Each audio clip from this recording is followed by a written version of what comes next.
Nothing in this world can be made without chemicals. 50 years you have spent in this industry. World used to look India in a different subdued way. Today, what needs to be changed and how we should behave as a country so that world will look towards us. We have to stand tall, shoulder to shoulder. We are not less than anybody in the Western world. We can solve their problem and we can give the faster solution. I think that's where India is going to win the entire chemical race. By 2047, when we become 100 years old as an independent nation, nothing virgin will be available to us. Plastic ban is not a good idea. Why there is a plastic pollution? Because it is free. Anything free is not appreciated. What does India need to become a global leader in chemistry?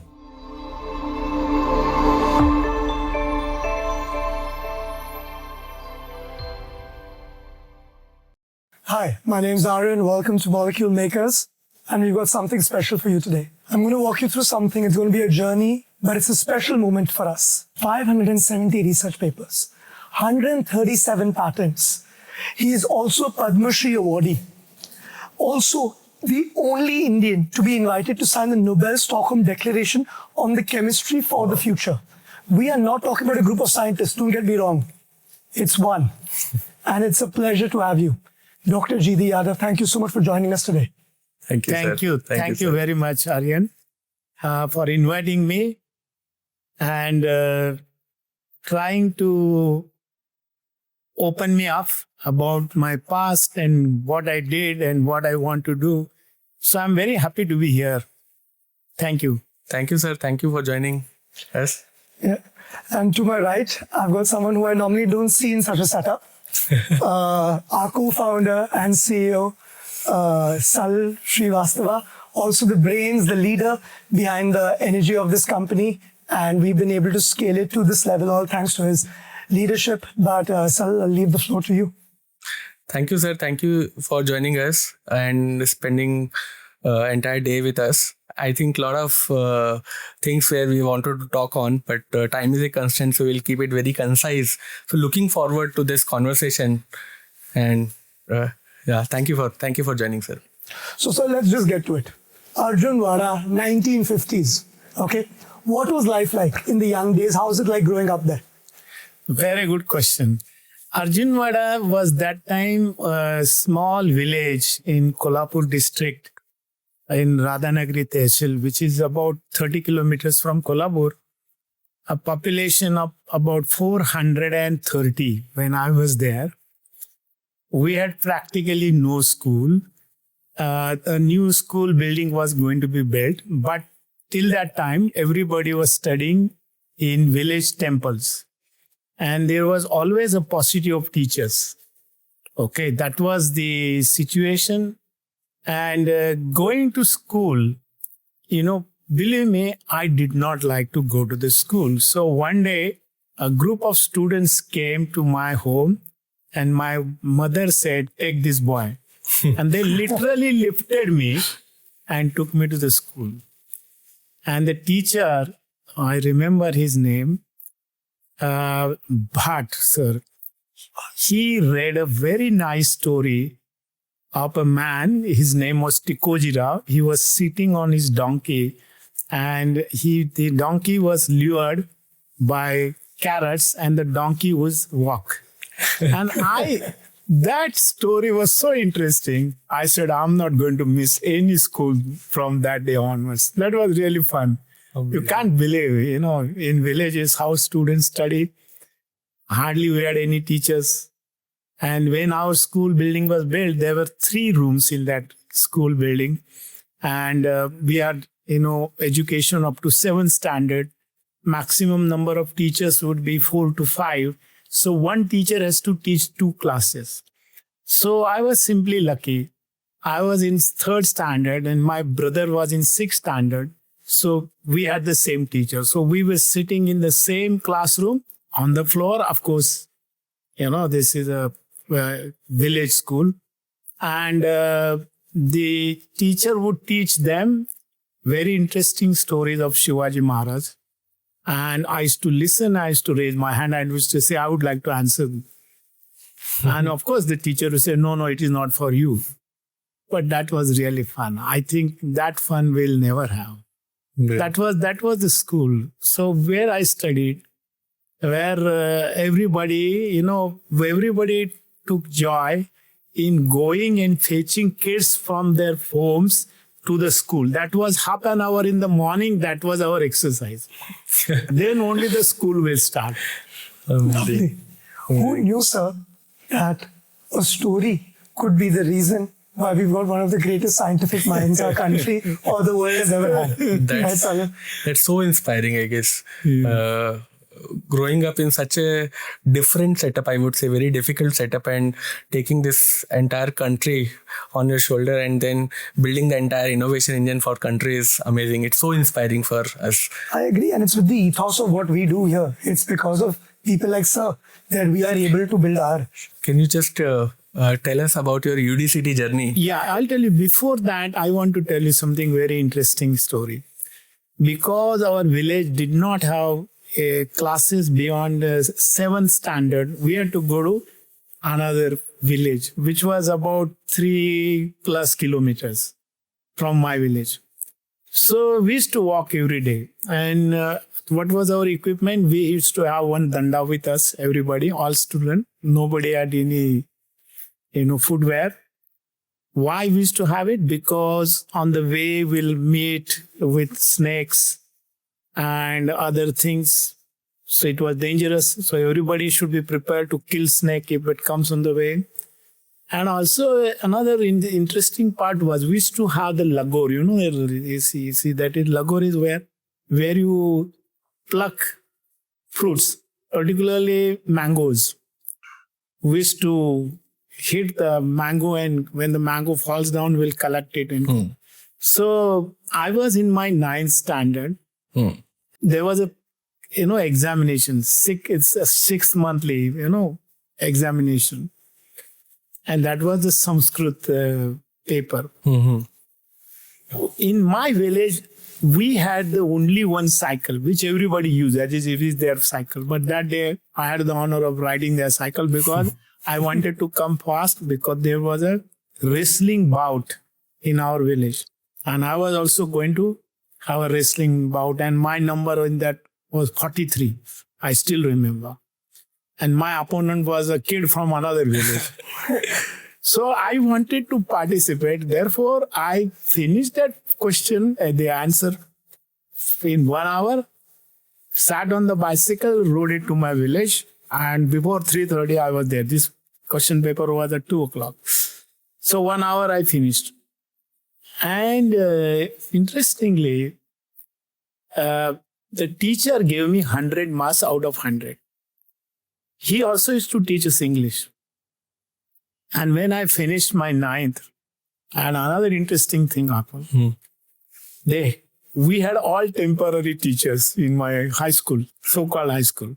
Swami Vivekananda, Vidya Mandir, Vivekananda, Vidyalaya, Vidyalankar Bhavan. So you know what happened? That there were no teachers and the exams were over. So the high school headmaster called me privately and he said, can you correct this answer sheet? I was in 9th and he asked me to correct the 8th standard answer sheets, and he extracted a promise from me that I will not tell anybody, I should not tell anybody that I did the corrections. Nobody knew that. And I had corrected their answer sheets. And of course, the results were declared on time. Everybody, some of my own friends had corrected. So that kind of brightness was already there. Yeah. And so now that teacher is no more. I can tell it publicly because I had given him a promise that I will not tell anybody that I was the examiner. And the other teacher who taught me Sanskrit and English, he said, why are you studying this school village? You gave school in the village. Go to Kolhapur city. And that is how I went to Kolhapur to study. And the name of the school was private high school, and which was one of the most famous high schools in the city. So I went there. And then I was a topper, etc., etc. And from there, then, of course, I went for higher inter-science, from first year in inter-science in Rajaram College. So I was the only student who was selected for that time. In the first year, I was one of the 3 students, and next year, one of the 5 students we were selected for IIT entrance exam. And see, it is interesting again. So I was to go to Mumbai to give my interview, because that time IITs used to have physical examination also. Doctor will examine you. So the previous night, I went for a marriage, and that was the marriage of my Sanskrit teacher. I met a student from Vijay, and he said, "What are you going to do?" Because I had a rank in the university. I said, "I'm going to do chemical engineering, IIT Bombay." So you know what he said? There is another place, because he was from Vijay. He said UD that has got very good chemical engineering program. I heard as UCDT. Not even. And I came by bus, practically standing, because hardly, it was about 12 rupees from Kolhapur to Mumbai. And I went to IIT, then went to Matunga, and you'll be surprised that cost of that form was 1 rupee. And that was the last day of filling the form. Of UDC. So, yeah. UCDT. Yeah, UCDT. I go inside. It was last hour. I buy the form and I filled in, because that time we had to take, true copies, so-called true copies with the stamp of the headmaster and all that. So those true copies I went and gave it to the clerk. So he said, "Today is the last day. You are coming in the last hour. We have already prepared the list." Okay. But then he said, "No, give," because officially he could not have denied to me. So he said, "Give me your papers." I gave him, and you know what he said? "In this list, in all India ranking, you are number 9. There are 18 seats on all India basis from anywhere in the country. So you fit, so you will get admission." I did not say anything. I went home. And I went home, and next week I got a telegram. That time they used to send telegram. "Sir, you have been admitted to this BChem engineering program with a seat in the hostel." That was the telegram. So I told my father I got admission this, and I also got an admission in IIT. IIT was 5 years, UDCT was 4 years. Therefore, I joined UDCT. Because my father said, we can save 1 year's expenses. And of course, I was a national scholar, so I used to get 110 rupees per month. Amazing. That was good enough. That time it was good enough. Very inspiring, sir. So that's where in UDCT you got mentorship of Mr. MM, Dr. Professor MM Sharma. Yeah, he was the head of chemical engineering, and I still remember on 23rd August 1970, he came to our class. He said he wants to address all new students, and he told us many fascinating stories of chemical engineering. Our human body is a best example of chemical reactor, and that Union Carbide plant was built, no seal, etc., etc. He told many stories, very impressive. And he said, "We are spending 4,000 rupees per student, university spending, and you are paying hardly some." The fee was about 400 rupees. That was the fee we used to pay. But I have not forgotten. Because of him, I stayed in ICT, UDCT. That time UDCT, now ICT. He has been a great example, mentor for the country, I would say. Of course. And what is one difference he has brought in you? Actually, he made me research oriented, because I loved research. And so working with him, I learned many tricks of the trade. He used to give me, letters to draft. I used to go and give it to. And remember, I have studied in vernacular. He has studied in vernacular. It's not that we studied in English medium schools, but I used to write very good English. I had a flavor for languages. So I wrote very good Hindi, Marathi, English. And also English and Sanskrit as well. So I had that flavor. But he used to encourage me. So whenever wanted me to do something, I used to write the letter and go to him. He will correct it. That's how I learned the tricks from him. But he was highly encouraging. Right. Sir, you have spent almost 5 decades and contributed a lot to the nation, right? And in last 5 decades, what have you seen that India has changed in terms of R&D framework or innovation, what currently India is doing, and what you see the next decade looks like? Very good question. That during our time, there were hardly any equipment. If you require special permission to import equipment, because foreign exchange were rare. So, even chemicals. So when I was doing research, I used to get gift chemicals from Garda Chemicals and Sahyadri Dye-Stop and all these companies, okay? They would give something. I worked with gases where the cylinders half empty, maybe very little gas is remaining. I will borrow that cylinder and make use of that. So literally, we had hardly any money. As far as Professor Sharma is concerned, he used to tell us that the entire budget of chemical engineering that time, 60 chemical engineering students 4 years and 135 BSc Tech for 3 years was 19,000 rupees. So frugality. So we learned how to do things on our own. That was the difference. Now see, forget about special equipment. We used to do titrations, we used to have rotometers to measure flow rates of gases and all. Now rather soap film meter. A rotometer few, but soap film meter. Now see, you cannot see. Now you have mass flow meters and what. We did not have anything of those kinds. So we were literally struggling. The limited access of capital and all has led to the frugality mindset. Of and course. I think that's the DNA of India for last 4-5 decades. And you see what has happened.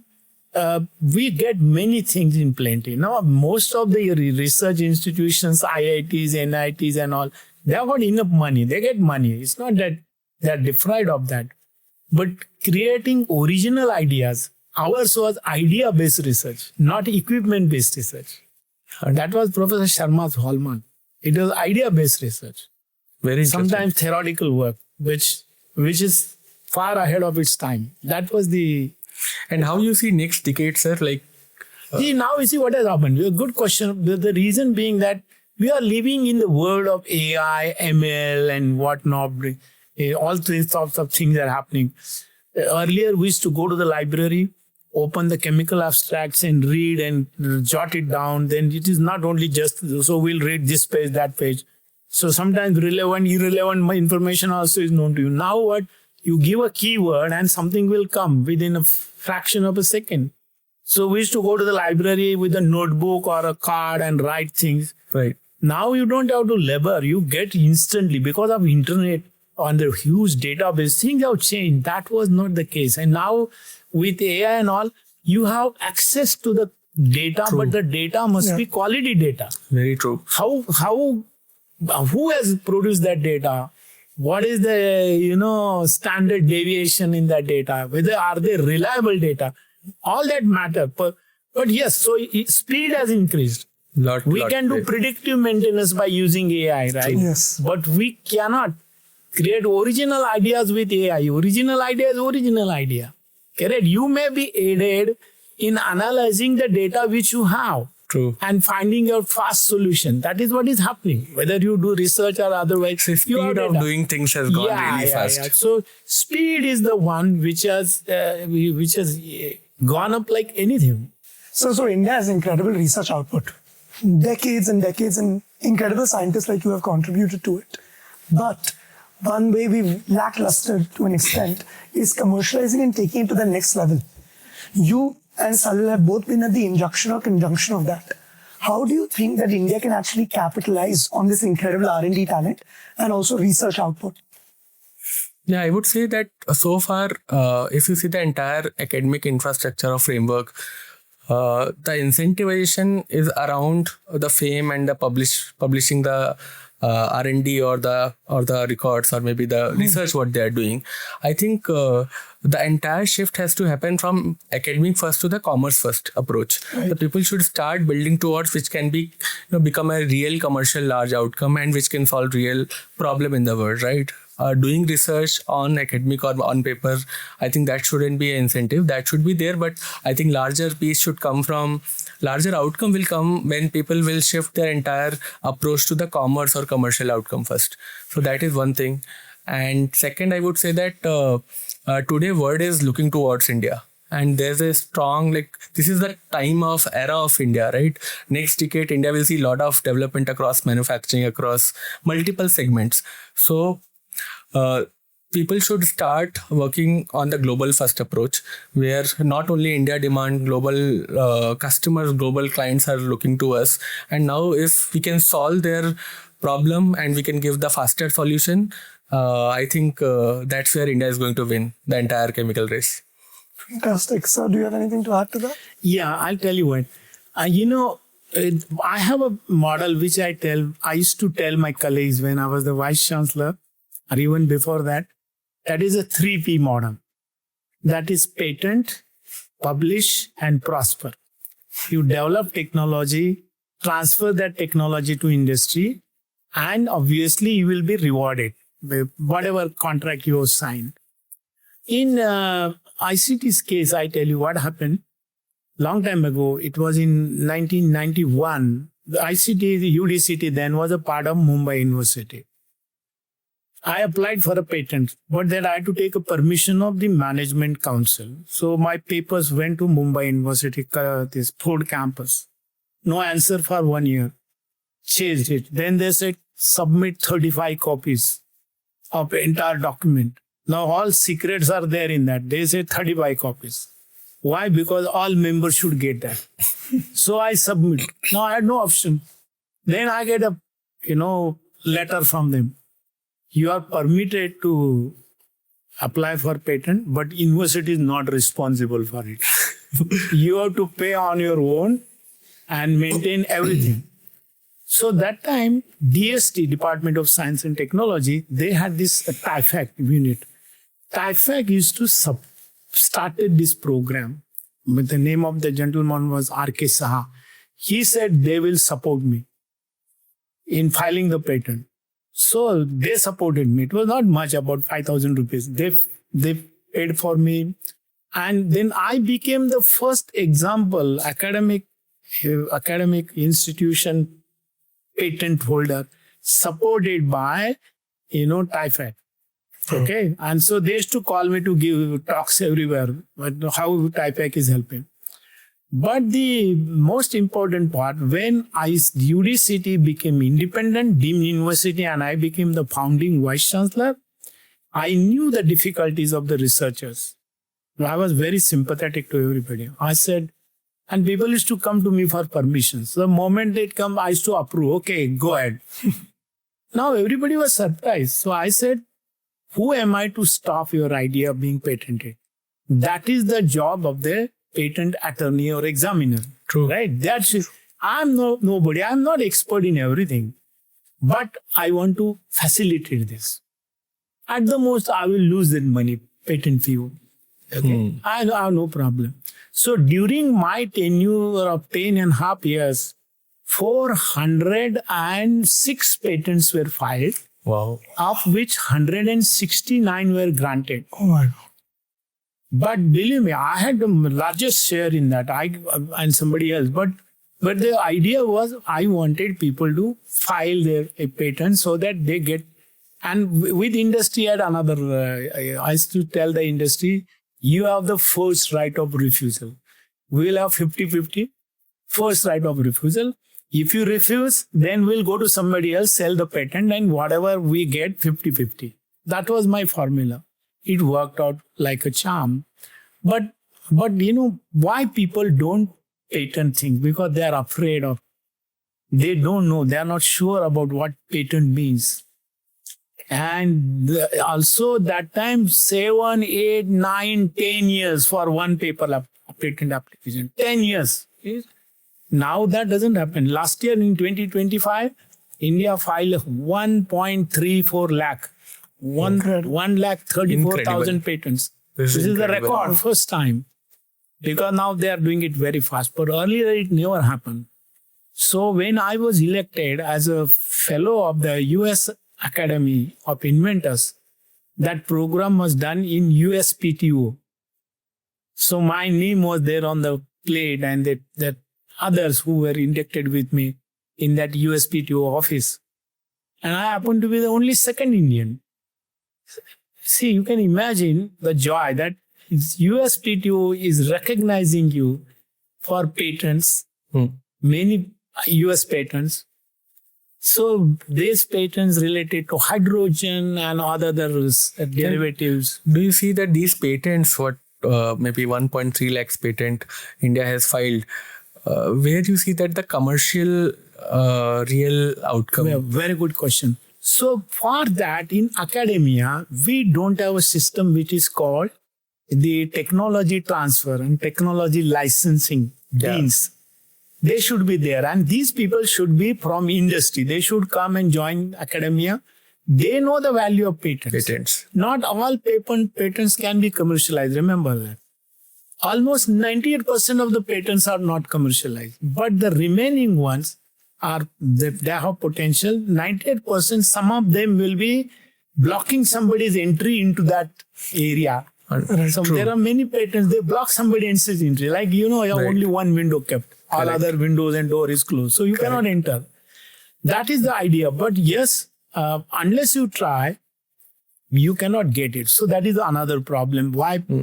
And also, our industries have a little conservative. They don't believe that Indian academics can really do, innovate and do things. This is another very interesting point you told, sir. Like earlier, the patent itself, that innovation engine, to start that engine, there was a problem, and then things got changed and people are now filing patent. So step number 1 is clear. Now step number 2, where industry will participate in these patents and bring that commercial outcome or bring some scale manufacturing out of these patents, right?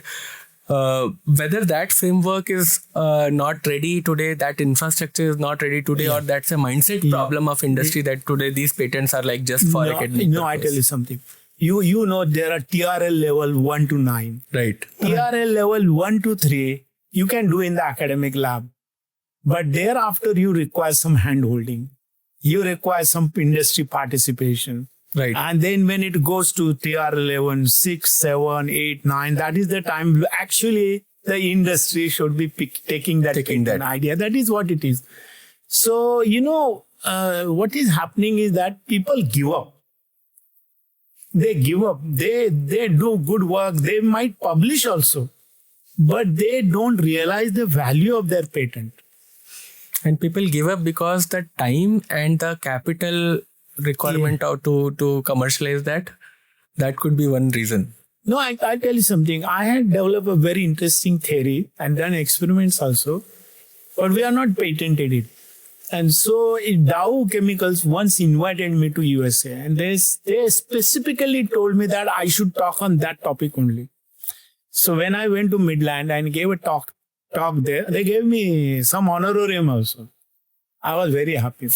That one of the guys, that fellow asked me, have you patented it? I said, no. Then he said, thank God, we are going to have a plant based on this. Oh. I did not realize the value of my work because there was no culture. There was no culture. Yeah. So that industrial culture should be inculcated within the research ecosystem. 100%. You should have, that nowadays we are the professor of practice and things like that. Most of the universities and IITs have. I was the chairman of that committee. I would suggest that, yes, you must have people from industry, either adjunct professors, or professors of practice, and they tell you the game. They tell you how to take up an idea to the next level. Otherwise, it is not going to happen. Even if I say that I got so many patents, then next question, how many you commercialize? Then you have to maintain that patent. Maintaining patent, foreign patent is almost 2 lakh rupees. So Now, government of India has done a good thing. That is, you don't have to pay anything. Government of India pays will for pay the for patent. patents. Yes, and also maintain. So that is a very good thing. India has done very a good thing. move. Very Yeah. good move. So we talked a lot on patents, and also recently, like we also talked about cylinder you were getting earlier, but nowadays people are not getting cylinders. So there's a significant energy crisis, specifically LPG. So I was reading your article that you have built or developed a technology where you are going to convert CO2 to the fuel.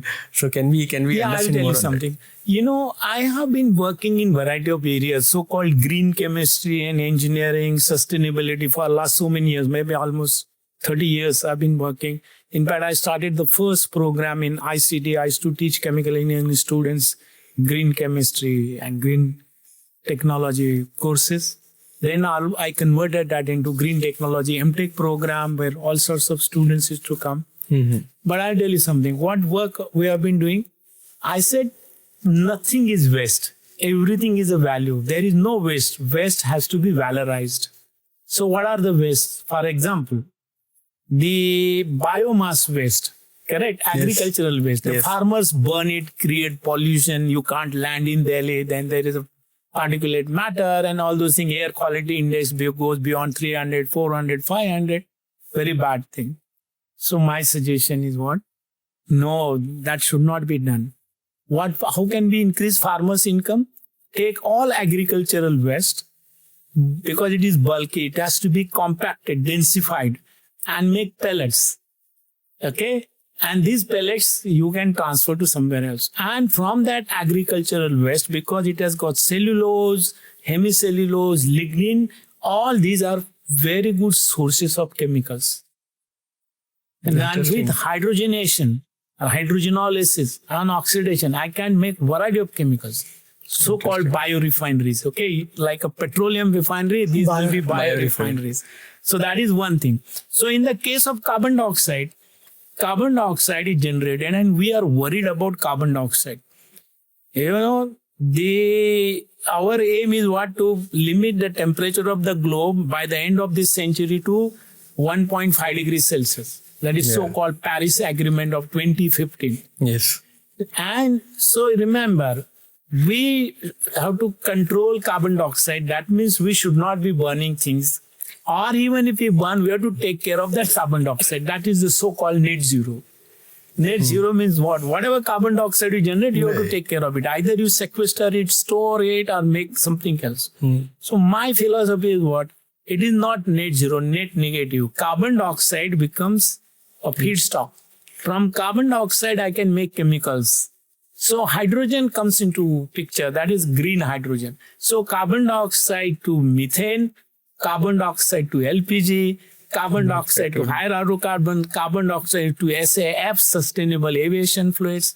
Amazing. Or, that And is all things can be. that done. can be. These are catalytic technology. We have got patents. We have filed many things. It has become a technology And so platform. pretty much. So this dimethyl ether, carbon dioxide to dimethyl ether, single stage we are developed, and we are collaborating with Godavari biorefinery. The pilot experiments are going on. Within next 3-4 months time, we'll have that technology which will transfer. Okay, so that is one. My hydrogen technology, where green hydrogen, I'm water splitting hydrogen. Mine is a totally different type of concept. So I believe that now that work is supported by ONGC Energy Center. So they are my partners. So obviously that work now we are doing it in Taloja. We have a pilot plant there. We have quite a few staff who are working on the pilot plant. That will be ready within next 1 or 1.5 years time, because a lot of data are required. And we believe that we can produce hydrogen if it is 100 tons per day, less than $1. And remember, water splitting means hydrogen and oxygen. Remember, during those COVID days, we had a problem of short supply of oxygen. Yes. So here, you from 9 kilo of water, you get 1 kilo of hydrogen and 8 kilo of oxygen. And the cost of oxygen, bulk quantity, is about 15 to 16 cents, American cents per kg. Okay, so when they say hydrogen should be less than $1, it is called 111. The American Department of Energy said 111, that is 1 kilo hydrogen in $1 in 1 decade. So we are given 1 decade. That was in 2021. So 2031 it will be over. By that time, US government has promised $3 per kg subsidy. Oh my God. Why? Because they want to capture the entire world. So my advice is what? My advice is that we should be energy exporting country. True. Yes. If we do hydrogen, by 2030, we have said that 45% of the carbon dioxide we want to reduce.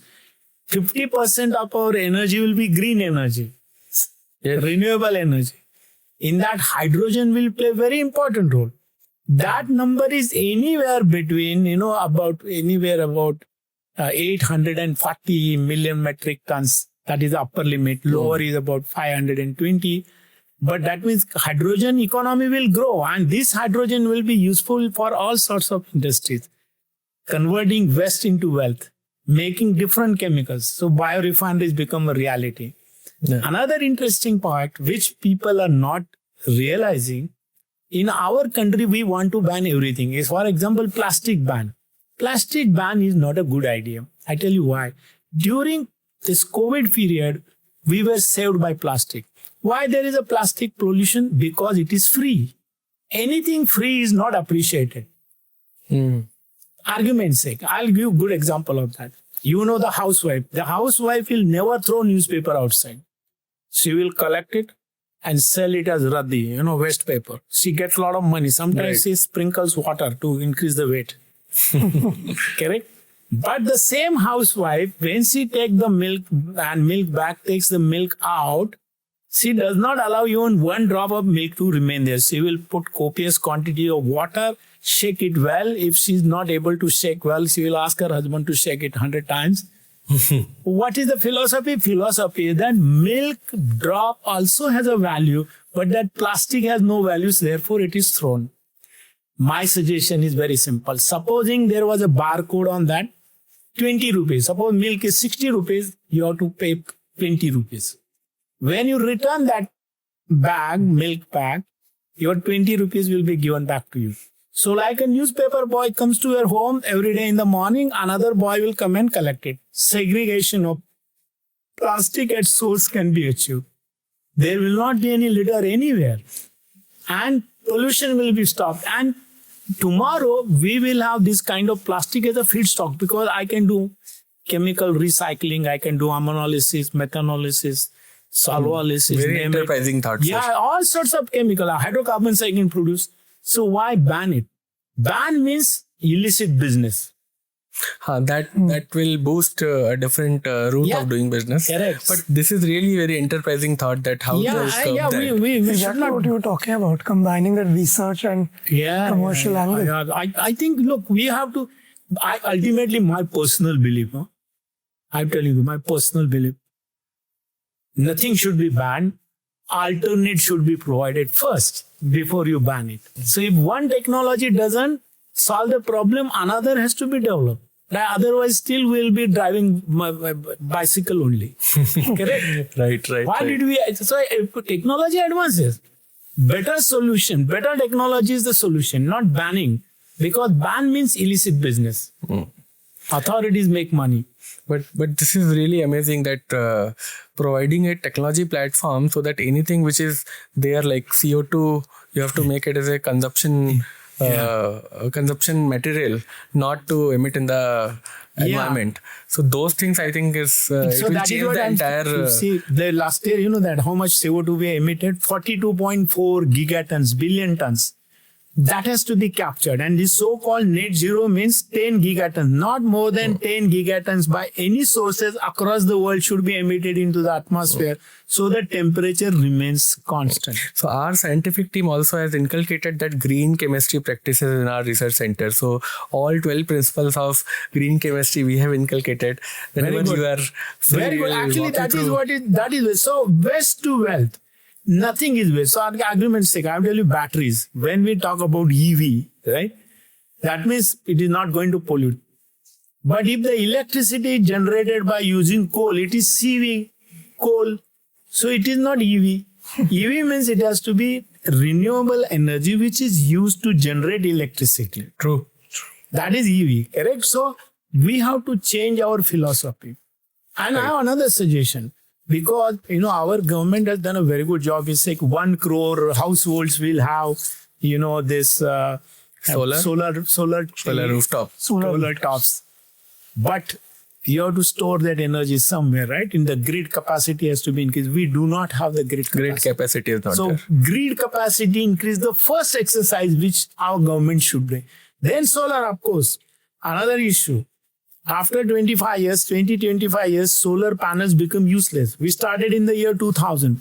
There is almost 60 million metric tons of E-waste. That has to be recycled because we have rare earth metals, we have glass, we have polycarbonates, you name it, everything is there. That has to be recovered and reused. So I'm very proud to tell this that entire team in Scimplify, they have created a framework where they are going to recycle a lot of products in their specific businesses. So there will be separate recycling theme which we are implementing. So I have this solution. Sometimes they call 7R, I call 5R. First is refuse. If I refuse drinking water from the glass, this water bottle, that means I have saved carbon dioxide.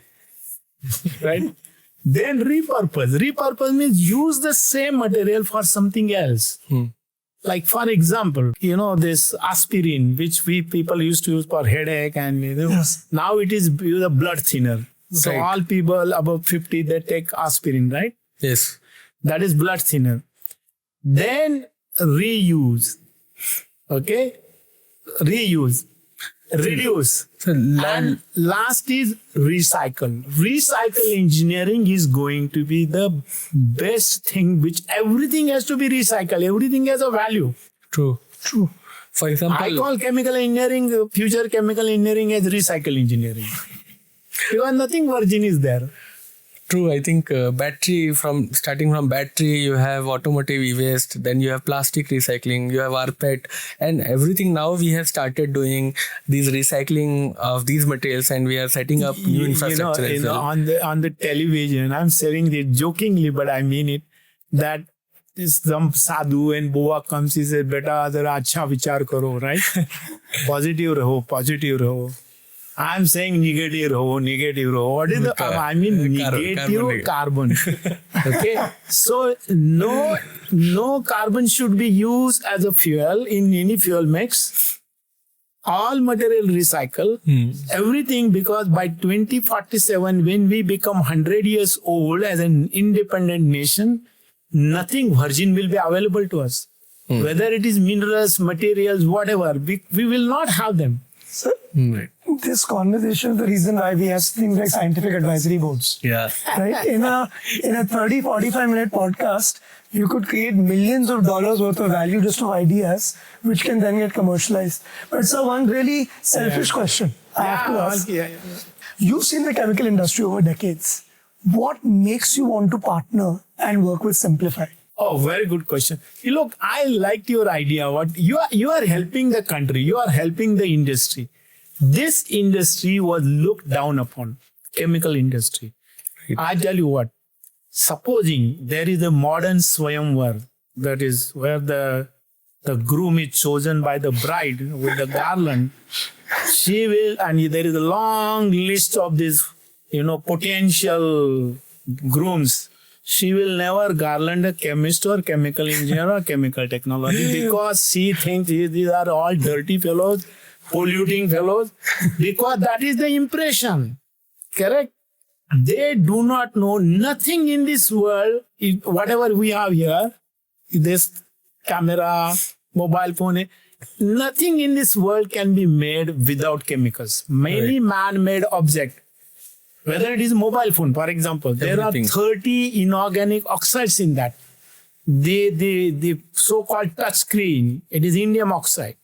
Right. There are polycarbonates, there is gallium arsenide, there is silicon, okay, then glass, and you name it, metal, everything. All of them require these chemicals. Yes. Whether it is hydrometallurgy, whether it is semiconductor industry or whatever we talk about, Very true. everywhere chemicals are required. But people do not know that. People think, oh, that's not a good profession. And people think you can leave chemistry, but chemistry is never leaving you. Yeah. Even in love there is chemistry. There is no physics. And that actually motivated me. And I realized that everything which I see, touch, feel, everything is having chemical or some part of chemical inside that. And I was wondering that from where all this come, and that's where that ideation of Scimplify started. Listen, I tell you what, unfortunately, this is not happening. We have to tell our kids. We require smart manufacturing. We require all sorts of industries. My chemical industry is much bigger than the so-called chemical industry where they say 15% of GDP comes from chemical industry. In fact, it is much larger. True. Textile is chemical industry. Polymers is chemical industry. Batteries is chemical industry. But people do not know that. So that is the problem because we segmentize many things. True. It's all right. Let them segmentize. But they must know the reality. Right. This is what is. Chemicals are required. I jokingly say this.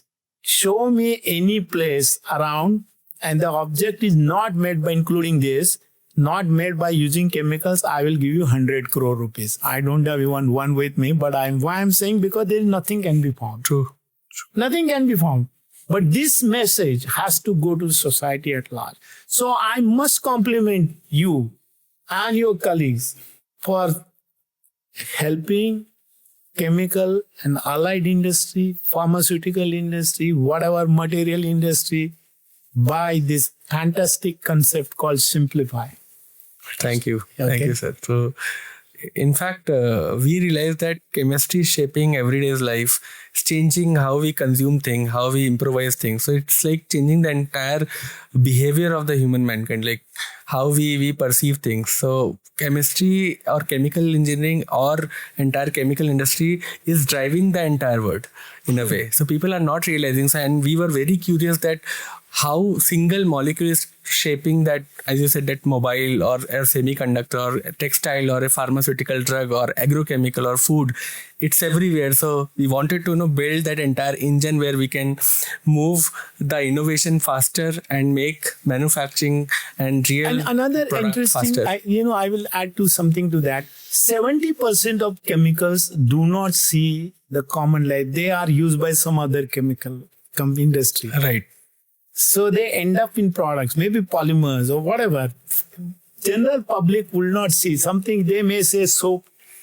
Right. But Right? inside that, there are so many chemical ingredients. They might see soap or maybe detergent. Right. It is up to us to learn how to celebrate the omnipresence. You said. So, Yeah. but as I said before, I compliment you and your team for taking upon yourself this missionary role Thank you. of Thank you. saving chemical and allied industry. Yeah. So we wanted to talk a bit on current world which is moving towards AI, and we strongly feel that this is era of 5x compounding growth, because things which has happened in 5 decades now it is possible to see that growth in 5 years because of excess of knowledge, excess of intelligence. How you see, sir, that chemistry or that chemical industry will change see the change because of AI? Very good question. What AI? I told you that AI is a tool. AI is a tool. It will help us increase the efficiencies of making decisions, predictive maintenance, and every field we require that, right? Whether it is a lawyer or a judge or a doctor or somebody else, if the information is taken and processed, the processing requires something else, which requires chemicals, as I said. Now we are also talking of, that all this cloud will be that we put in Pune and Bangalore, right? And Yes. Hyderabad, this. How much energy is required? Just imagine to process those data and keep it. So when we say AI, when we are using it, how much energy is required to store this information under what condition, what temperature, cryogenic or otherwise, that means energy, right? So AI doesn't come free. AI doesn't come free. AI comes to rescue you from, reducing the time.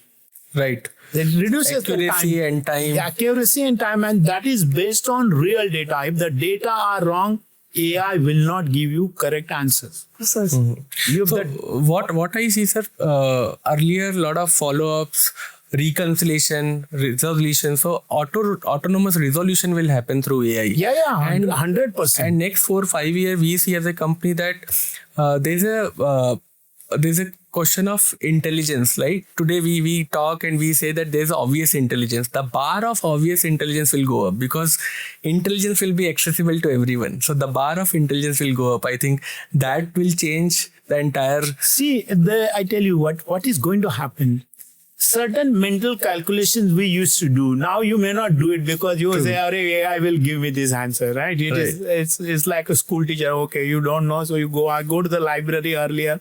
Now you will ask AI, okay, what is the answer of this? And you may get the answer, depending on what sort of algorithm is there, right?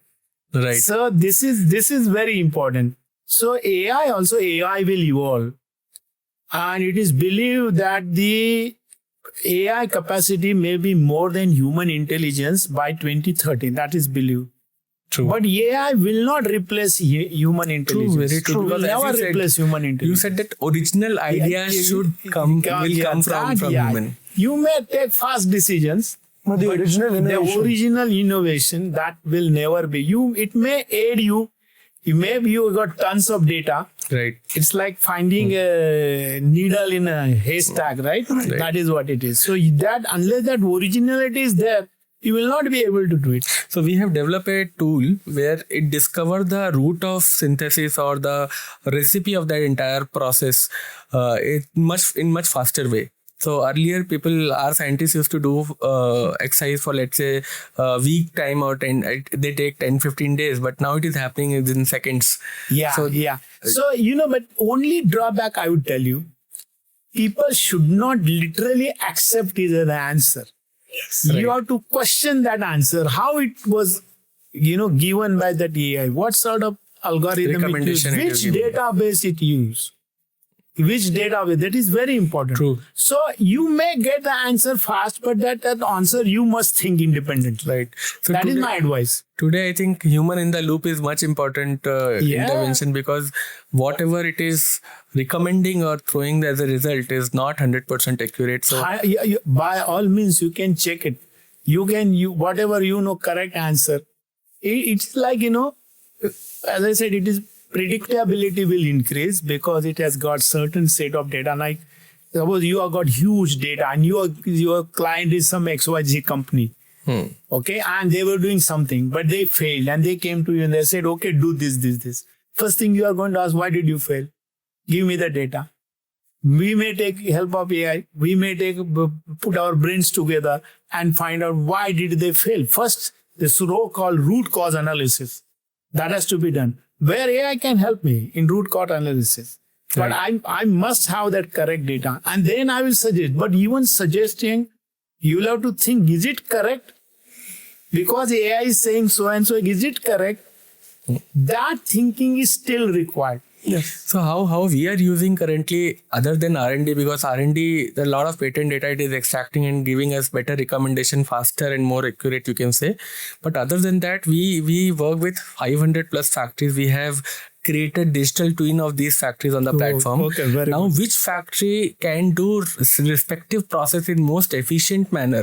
That AI is telling. Yeah, that is Because correct. that matchmaking engine is that is a working very very good fine. use of the AI.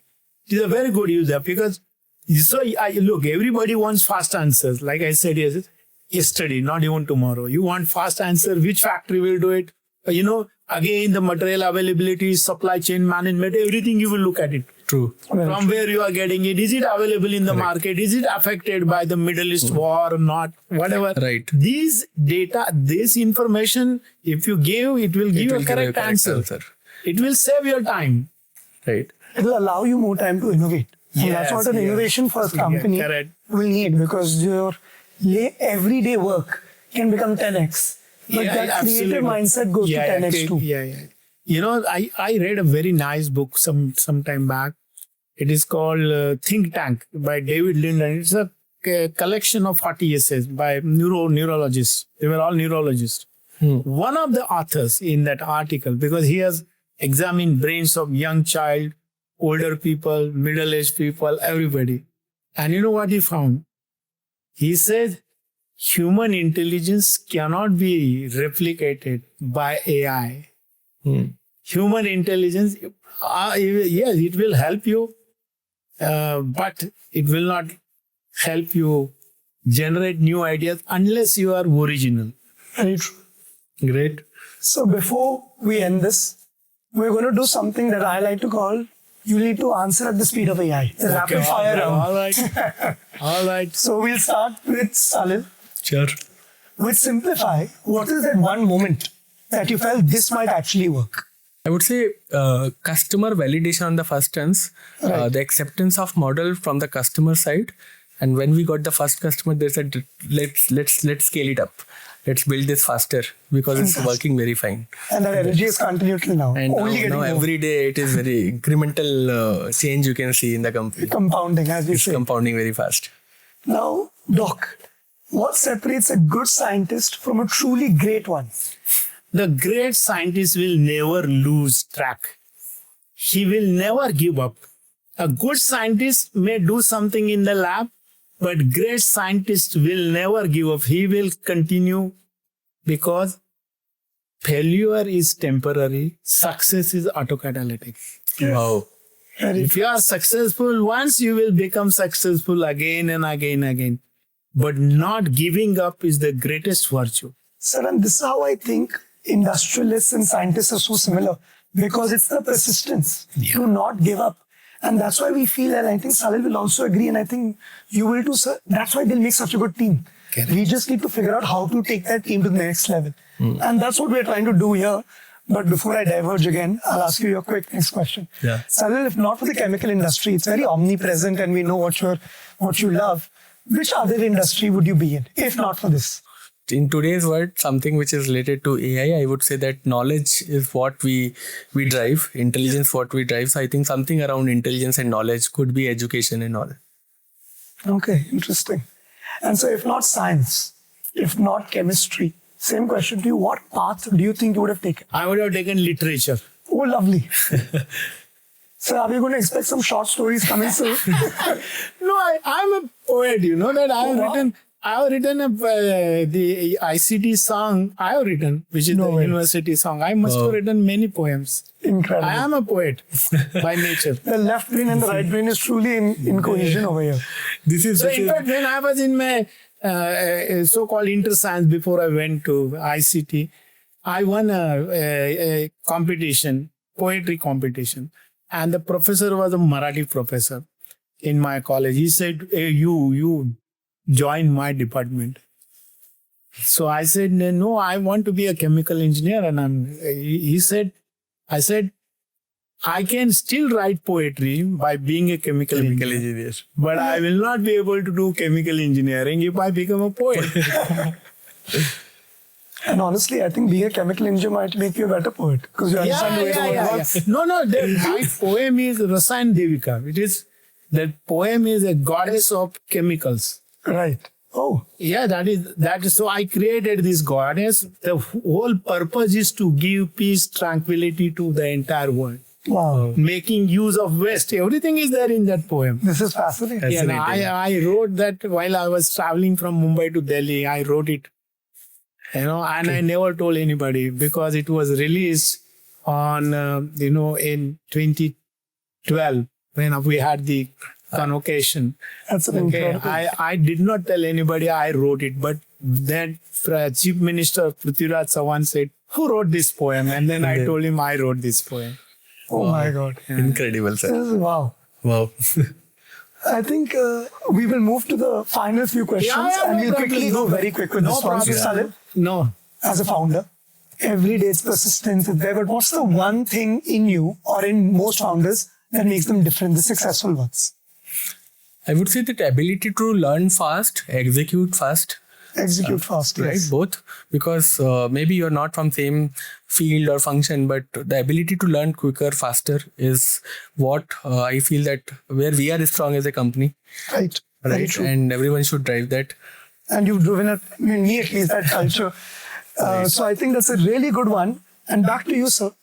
If you could sit with any scientist for, let's say, a good meal, any time of the world, who would it be? One scientist. Albert Einstein. Fantastic. I was hoping for that answer. You would make some great conversations over there. And, sir, in one sentence, what does India need to become a global leader in chemistry? A very good question. India needs simply dedicated people, original people who can work with their own hands and take their idea to commercial fruition. Okay, then only India will become. India needs entrepreneurs. India does not need job seekers. That's Great. hit the nail on the head with that one, sir. This has been fantastic. Fantastic. But before we wrap up, there'll be many more questions because this 1 hour conversation is not enough given your experience and your knowledge, and I don't have enough words to explain what I'm thinking right now. But Salil, what's the one question you want to ask, sir, before we roll the cameras? We wrap One it up. question with Professor. Professor. Interesting. I think, sir, it's like part of mind problem, but given an unconstrained scenario where you don't have constraint of capital, constraint of resources, or any information or any intelligence or any research, where you would have invested in means where what you would have done next 1 year, that you have enough capital, enough resources where you would have deployed I for would- country as a country. If you see. I would make India energy independent. Oh, Wow. Totally energy independent. Because what are our material needs? Energy and materials. If I make energy independent, everything else will fall in place. Because it is the cost of energy which is, hitting our industry also. yes, Very sir. true. So every single bandwidth you feel that should go in on the energy side.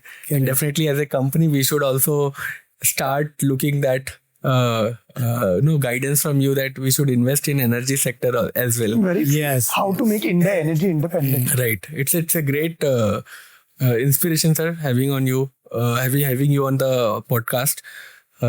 Very, very informative, meaningful conversation we had.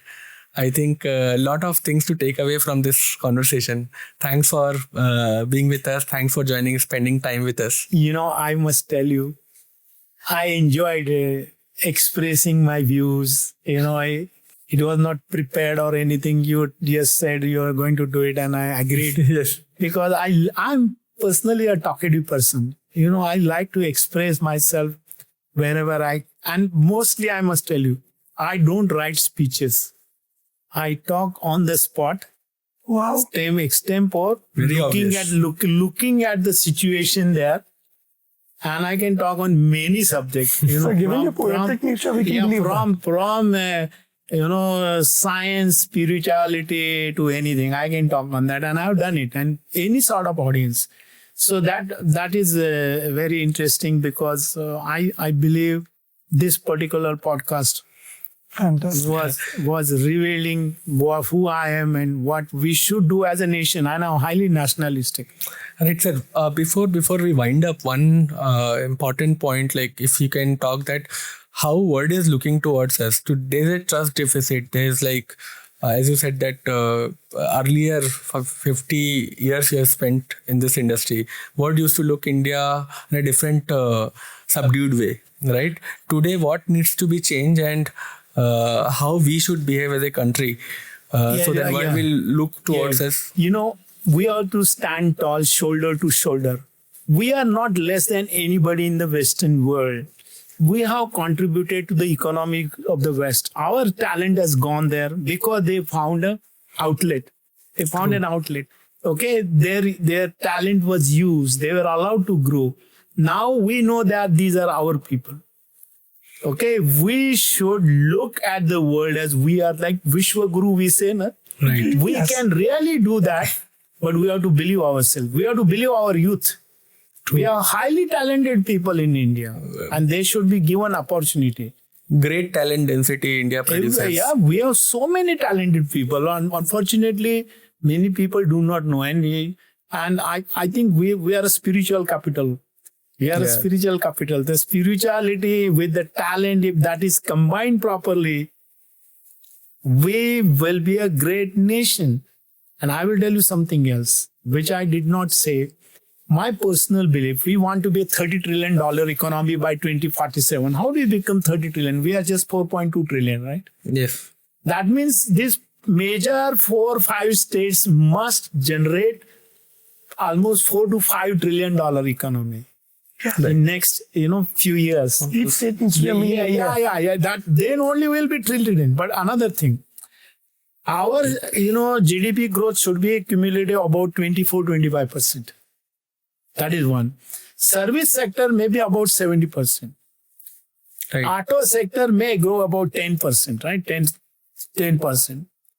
But I personally believe the corporate social responsibility, CSR funding, should be increased from 2% to 3%. And that 1% extra should be spent on innovation, translation, technology development, and that should be done by all sorts of higher education institutes, be that state or IITs, NITs, anybody. In all sectors, we require that 1%.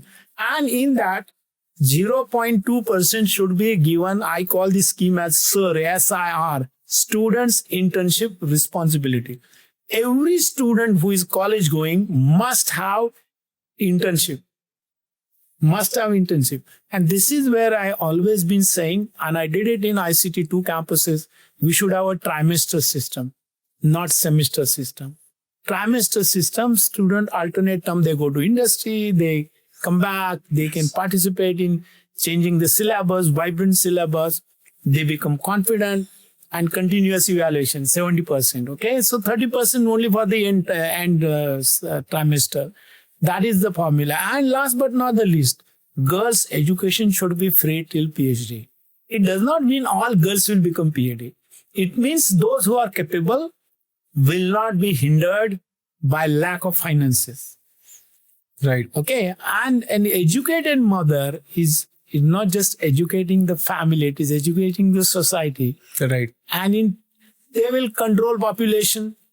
No mother will like her kids to be bad. She will always give them value system. And, very true. Yeah, and so irrespective of caste, creed, race, religion, educated mother will change the society. And in 2